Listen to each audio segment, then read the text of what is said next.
पाकिस्तान में इस वक्त क्या हो रहा है, पाकिस्तान में हो क्या रहा है, इस हवाले से आज भी लोगों को इलाज जैसी जो बुनियादी सहूलत है और ज़रूरत है उसका हक तक मुयस्सर नहीं है। हालांकि हक है इन लोगों का, मुयस्सर भी होना चाहिए।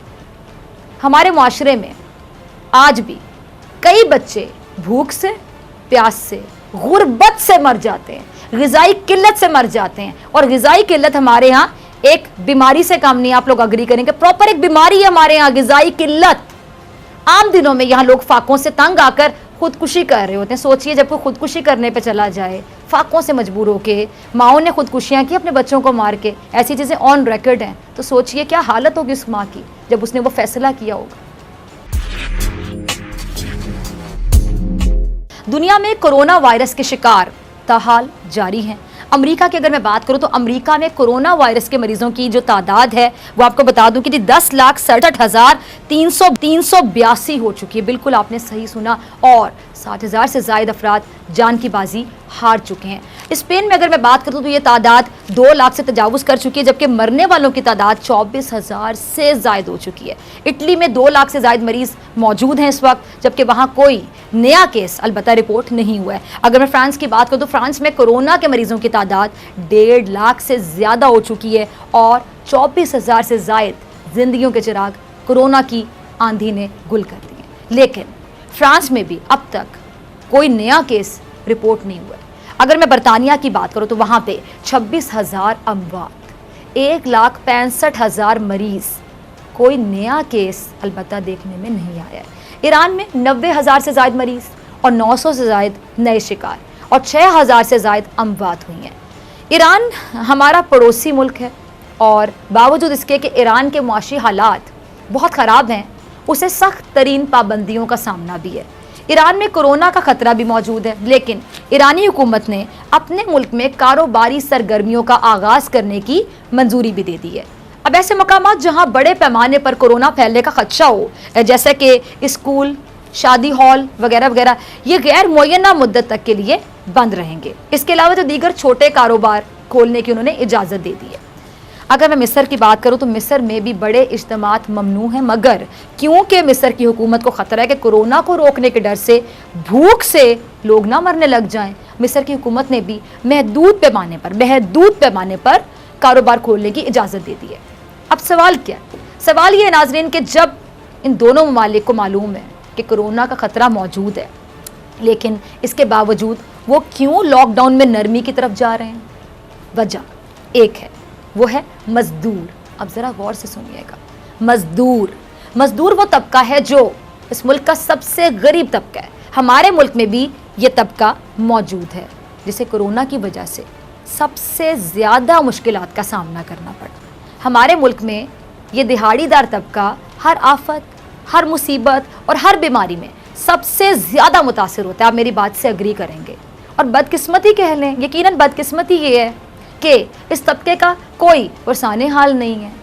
कोरोना वायरस फैलने के बाद से पाकिस्तान भर में ये मजदूर दिहाड़ीदार जो लोग हैं, जो रोज़ की बुनियाद पर जाते हैं, कमाते हैं और घर का चूल्हा जलता है, अगर ये नहीं जाते, एक दिन की भी आपके पास पैसे नहीं होते तो आपका चूल्हा ठंडा पड़ जाता है। ऐसा ही है, चूल्हे ठंडे हो जाते हैं घरों के। न जाने कितने मजदूर हैं जिस टाइम पे बहुत ही बुरी हालत में होंगे। पाकिस्तान भर में परेशानी का शिकार है मजदूर तबका, फाकों पर मजबूर है।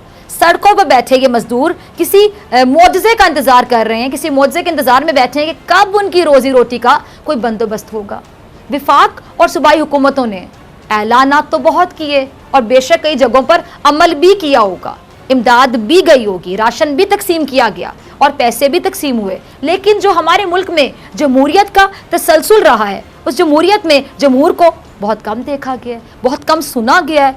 यही वजह है कि ये तबका तमाम तर ऐलान के बावजूद, तमाम तर दावों और वादों के बावजूद फाकों पर ही मजबूर है, बेरोजगार बैठा है। कोई भी फैसला करते हुए इस बात का ध्यान रखें कि उस फैसले से जो आप करने जा रहे हैं कोई और मुश्किल ना खड़ी हो जाए, यानी एक मुश्किल को हल करते करते दूसरी मुश्किल सर पे ना पड़े। ऐसा ही कोरोना पाकिस्तान में आया, अब जब आया तो फैला भी, लेकिन अल्लाह का शुक्र है कि उस पैमाने पर नहीं फैला जिसका तसव्वुर किया जा रहा था, या बहुत से ममालिक में जिस तरह फैले। अल्लाह का लाख लाख शुक्र है।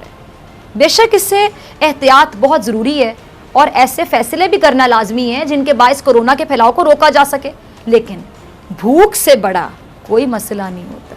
पेट तो सबको लगा है, खाना तो सबको चाहिए, रिस्क तो सबको चाहिए। भूख से बड़ा मेरे मुताबिक कोई मसला होता ही नहीं है, भूख से बड़ी कोई परेशानी होती ही नहीं है, भूख से बड़ी कोई आफत नहीं है, भूख से बड़ी कोई ज़रूरत नहीं है, और भूख से बड़ी कोई मजबूरी भी नहीं होती। और हमारे हाकिमों को ये मालूम होना चाहिए कि हमारे माशरे के ज़मीनी हक़ाइक़ आखिर क्या हैं। हवा में बातें तो सारे कर लेते हैं, ज़मीनी हक़ाइक़, ग्राउंड रियलिटीज़ को भी मद्देनज़र रखा करें ना, सामने रखते हुए बात करें, फिर लग पता जाए। हमारे माशरे में आज भी तरक्की का नाम 2 वक्त की रोटी, कपड़ा और मकान को ही कहा जाता है। हमारे माशरे में आज भी लोग मजदूरी करते हैं 3 वक्त का खाना खाने के लिए। खाना ही पूरा हो जाए तो बड़ी बात है। हमारे माशरे में आज भी लोगों को इलाज जैसी जो बुनियादी सहूलत है और ज़रूरत है उसका हक तक मुयस्सर नहीं है। 2 गज ज़मीन के लिए भाई दूसरे का कत्ल कर देता है, कुत्ता काटे तो दवा नहीं मिलती, साफ पीने का पानी शायद जन्नत में ही दस्तयाब होगा। बेरोज़गारी में पहले ही काफ़ी चुका है, और इन हालात में कोरोना वायरस हमारे घर के दरवाजे पर दस्तक देता है। अगर इस वायरस से बचाव के लिए सख्त तरीन लॉकडाउन कर भी दिया जाता तो क्या दीगर जो मसाइल हैं, दीगर जो वबाएँ हैं, दीगर जो बीमारियाँ हैं, दीगर जो मुश्किलात हैं, उनकी वजह से जो हालात पैदा होंगे, क्या वो काबू किए जा सकेंगे? बिल्कुल भी नहीं, इम्पॉसिबल, हो ही नहीं सकता। कैसे करेंगे काबू, बताएं ज़रा। इस कोरोना वायरस ने ना सिर्फ लोगों को बीमार किया बल्कि उनको बेरोजगार किया, और बड़े पैमाने पर बेरोजगार किया, बड़े पैमाने पर फाकों पर मजबूर किया, और हालात अब यहाँ तक आ गए। ये ज़रा देखिए, देखा आपने मुल्क के तमाम शहरों में, तमाम सूबों में जो इंसान ज़रा सी भी इंसानियत रखता होगा ना, यकीन जानिए आप दीदा हो गया होगा देखने के बाद ऐसा ही है। मतलब हम शुक्र है इन हालात में नहीं है, लेकिन इंसान होने के नाते हम इनकी तकलीफ को एटलीस्ट समझ तो सकते हैं। अगर हम समझ भी नहीं सकते तो यकीन जानिए आज से आप लोग बाकायदा ये सोच लें कि आप इंसान नहीं हैं। मुल्क के तमाम शहरों में, सूबों में इस मजदूर तबके के हालात यही हैं जो आपको दिखाए हैं मैंने, यही हैं जो मेरी टीम ने चला के आपको दिखाए हैं। ज़्यादा मुख्तलिफ नहीं है, शायद इससे भी ज़्यादा तकलीफ दे होंगे। वो अगर मैं दिखाती आपको तो फिर सोचिए कि क्या हालत होती देखने वालों की। लॉकडाउन जिससे जो तबका सबसे ज़्यादा मुतासिर हुआ है वो यकीनन यही तबका है, ये बेचारे दिहाड़ीदार मजदूर। ये कहाँ जाएं? मजदूर तबका कहाँ जाएं? होना तो ये चाहिए था ना कि विफाक और सूबाई हुकूमतें मिल बैठकर इस तबके के माशी तहफ़्फ़ुज़ के लिए कुछ करती, लेकिन यहाँ पे एक दूसरे पर इल्ज़ाम तराशे से किसी को फुर्सत हो तो कुछ करे। चले शुक्र है कहीं ना कहीं एक दूसरे की बात समझने की भी नौबत आ जाती है, लेकिन कब तक, वो कब तक रहे? मैं तो दुआ मांगती हूँ जब कभी एक पेज पे आते दिखाई देते हैं तो मैं कहती हूँ अल्लाह करेगी एक पेज पे रहें, कुछ अरसा तो रहें। अब अगर इनके माशी तहफ़्फ़ुज़ के बारे में नहीं सोचा गया, क्या हुआ? इस अहम तरीन मसले पर भी विफाक की समत अलग थी, और सूबों की अगर मैं डायरेक्शन की बात करूं वो बिल्कुल अलग थी। वो इधर जा रहे थे, वो उधर जा रहे थे।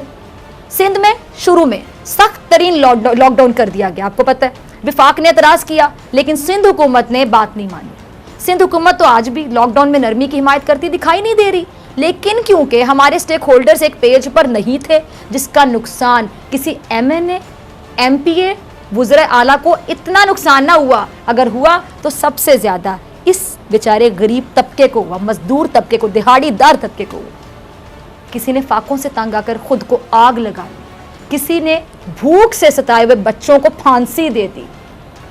जब ऐसी खबरें आप पढ़ते हैं, सुनते हैं, सोचिए, दिल पे हाथ रखिए और मुझे बताइए कैसा महसूस होता है कि भूखे बच्चों को भूखा देख सके कोई माँ बाप और फांसी दे दे कि जाओ बेटा एक ही दफ़ा जान छूटे तुम्हारी। किसी ने जहर खा लिया, कोई मरने की दुआएं मांगने लगा, कोई मौजज़े का इंतजार करता दिखाई दिया। विफाक और सूबों को इस लड़ाई में सबसे ज़्यादा, ये जो विफाक और सूबों की लड़ाई, इसमें सबसे ज़्यादा पिसने वाला तबका ये मजदूर तबका है। अफसोस का मुकाम है कि आप कुछ कर नहीं सकते, आप इनकी तकलीफ भी महसूस नहीं करते। मैं क्या लफ्ज़ इस्तेमाल करूँ जो इनकी तकलीफ महसूस भी नहीं कर पाता।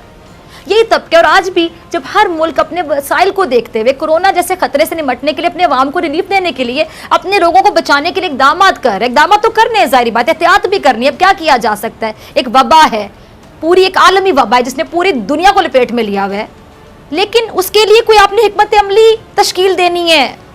पाकिस्तान में इस वक्त क्या हो रहा है? पाकिस्तान में हो क्या रहा है इस हवाले से? जहां पाकिस्तान में एक जाहिल हुक्मरान इमरान खान की शक्ल में मिला है, उसने अपने से भी बड़ा जाहिल गवर्नर बनाया है सिंध का, जिसने आज सिंध में रहते हुए सिंधियों की बेइज्जती करते हुए उनसे कहा है कि वो अनपढ़ जाहिल है, इस वजह से वो मुझसे मिले और मुझे कोरोना लगा।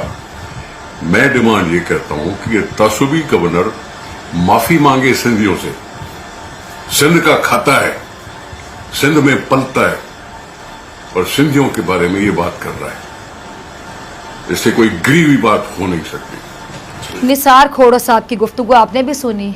निसार खोड़ो साहब ने जिन क्या बोलो कौन ख्यालात, कीमती ख्यालात ही कह देती हूँ इन साहब के कीमती ख्यालात का इजहार अपने मुल्क के वजीर आजम और सिंध के गवर्नर इमरान इस्माइल साहब के बारे में किया। उसकी वजह बना था एक बयान जो इमरान इस्माइल साहब ने दिया था। उन्होंने कहा था कि जी अंदरून सिंध को इतना एजुकेट नहीं किया गया, इसीलिए वो लोग मेरे करीब आए और मुझे कोरोना लग गया।